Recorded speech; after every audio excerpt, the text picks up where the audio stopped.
Здраво, ова е 344-тото издание на Видеологија со Златко Ѓелевски, дигитален краток осврт за актуелни филмски остварувања, односно спонтана критичка анализа која е збир на први впечатоци илустрирани со подвижни слики.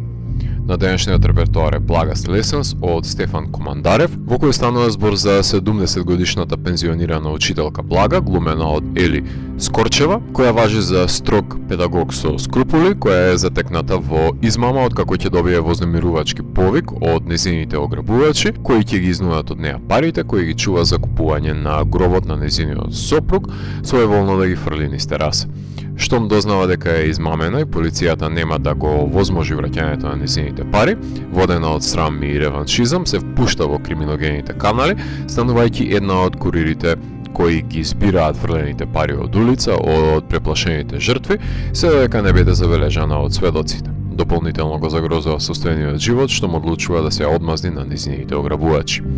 Блага важи за строга учителка која има настроение дури во секојдневниот говор да ја поправа граматичката форма на синтаксичко рамниште во колоквијалното изразување на говорителите како професионална деформација, правејќи ја бастион, стожер на лексиката и надвор од училишните клупи. Таа живее во Шумен, што би се рекло град од околу 70.000 жители, каде има репутација на строга професорка, која има подучено бројни генерации на ученици, која и покрај интегритетот во еден стадиум на заплашеност, непосредно по смртта на незиниот сопруг, дозволува да биде измамена од заканувачките повикувачи на телефон, кои изнудуваат севкупната заштеда да им ја фрли од тераса, користејќи методи на измама и закана. Штом дознае дека е изиграна и јавно ги обзнае незините сограѓани, ќе започне да чувствува наплив на срам и стане предмет на подсмев. Фрустрацијата е неминовна затоа што ќе одбие да се идентификува како жртва и ќе посака да ги надмудри измамниците во нивната игра, но не смееме да заборавиме дека во прашање се големи суми на пари за кои луѓе се подготвени да убијат. Така што постојачка е пространата тензија од можноста сторителите да се појават во секој миг и да го побараат украденото од нивната жртва, невидлив притисок кој одлично го доловува Ели со незината глума, стравувајќи дека на секој нареден спиок се кријат незините демначи и не дека не е во право. Моралниот релативизам во кој се вовлекува еден лик, кој пропагира опозитна догматика, секогаш е привлечено да се погледне како драматуршки е сработено во едно филмско дело, затоа што ја отсликува непредвидливоста на животот и како едно мало невнимание и слабост на волјата може да го сруши реномето како кула од карти. Од едната страна на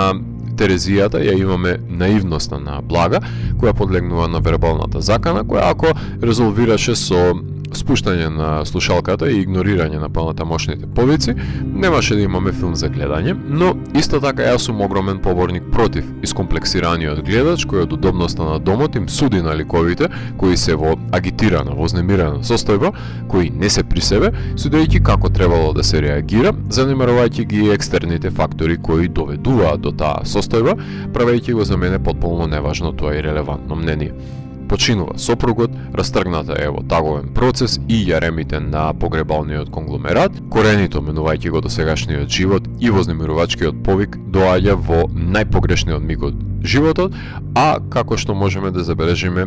дека е зачестена појава и други жртви да фрлаат пари од терасите, не може да ги обвиниме сите за фалична дискурзивност, односно мекнење на логичното расудување. Од друга страна пак филмот дава еден значаен пресек на експлоататорите во денешното бугарско општество, најпрвен доловени преку човекот задолжен за обезбедување на гробното место, која користи совкупната методологија на уценување и изнудување на пари за секој залог на погребалното друштво, кој бара 100.000 евра за препродадена парцела на зараснат поранешен гроб. Очигледно дека и погребалниот бизнис со неговите своевидни капиталистички индици и девизи на пазарната економија може да се порамни со цената на квадратурата на надземјето кај нас, а погребалниот бизнис преку документарниот филм Сите ќе умреме во режија на Сашо Потер Мицевски демонстрираше дека и кај нас животот се дава за да се обезбеди вечно почивалиште и да се умре на раат. Секако дека вработениот во погребалната компанија не е единствениот подмолник во филмот, затоа што тука се повикувачите кои си имаат создаден лукративен рекетарски бизнис, кој дознаваме како функционира од страната на ангажирање на доставувачите, иако не успеваме да дознаеме како оперираат заканувачите од другата страна на слушалката, и сметам дека потполно е во ред да има мистерија околу нив, за да може да биде пресијата од исчекувањето на повикувачите дотолку поголема. Во филмот не може да се избегнати модерните пијавици за брзи кредити, легалните лихвари и недовербата во институциите е проминентна во творбата.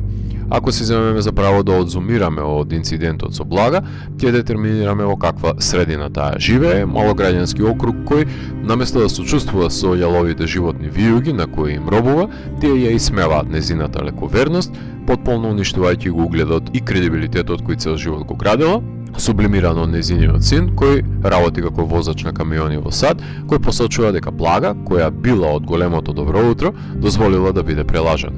Незиниот син е еден од таа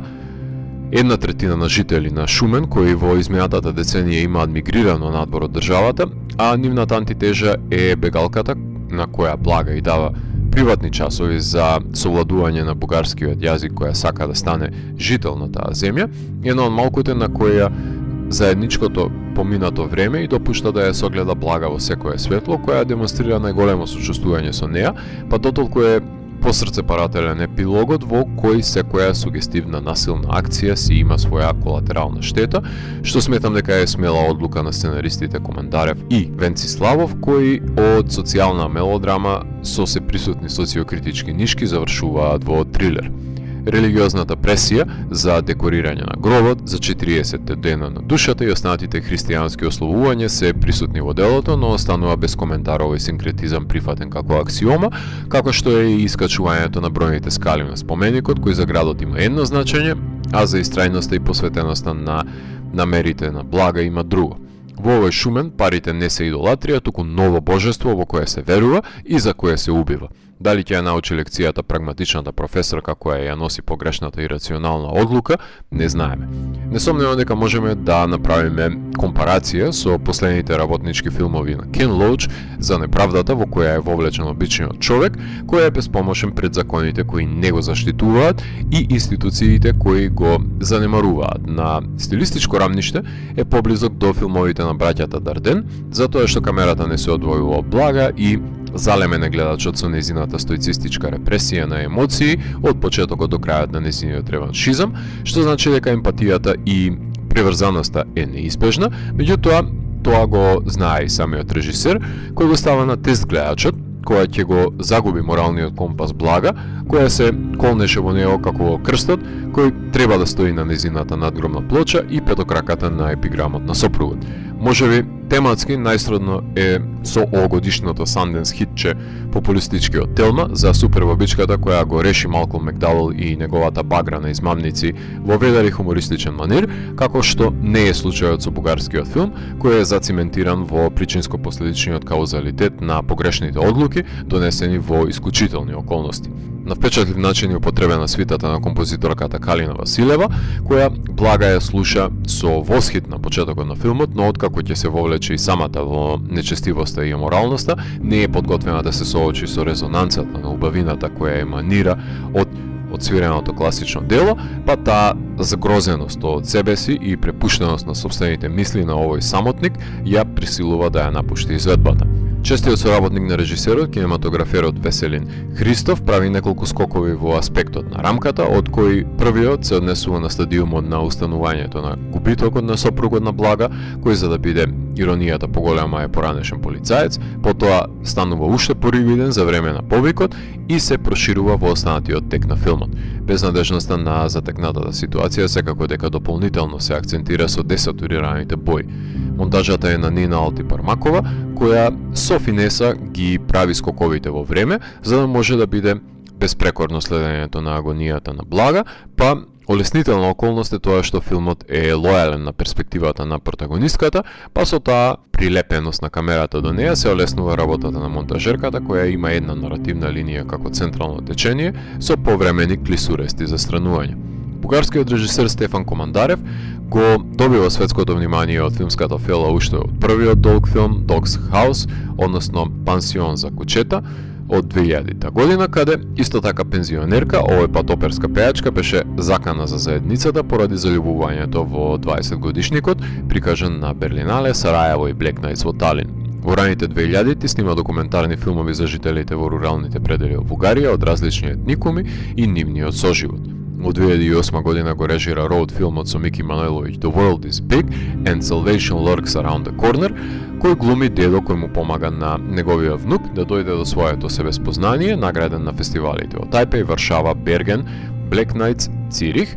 прикажан и на Карлови Вари и Палм Спрингс, кој беше на кратката листа како бугарски представник за филм со неанглиско говорно подрачје на Оскарите. Во 2010 година го снима документарниот филм The Town of Badante Woman, каде мажите се грижат за децата, а во 2014 година го режира филмот The Judgment за тегобниот однос на таткото и синот во сиромашниот предел Бугарија, прикажан во Палм Спрингс, Варшава, Black Nights и Скопски филмски фестивал. Во 2016 година ги снима документарците Of Grateful Descendants и Sailor Stories, а моето внимание за прв пат го привлече со роуд филм Омнибусот Насоки, односно Directions од 2017 година, прикажан во Uncertain Regard на Канскиот филмски фестивал, Гижон, Сараево и на Интернационалниот фестивал на филмска камера Браќа Манаки. Учествува во документарната антологија Occupation 1968 од 2018 година, а една година подоцна го снима играниот Rounds, во кој ни представи едно деноноќие од животот на 6 полицајци кои патролираат низ Софиските улици, награден во Сараево и Гижон. Од 2021 година го снима документарецот Life from Life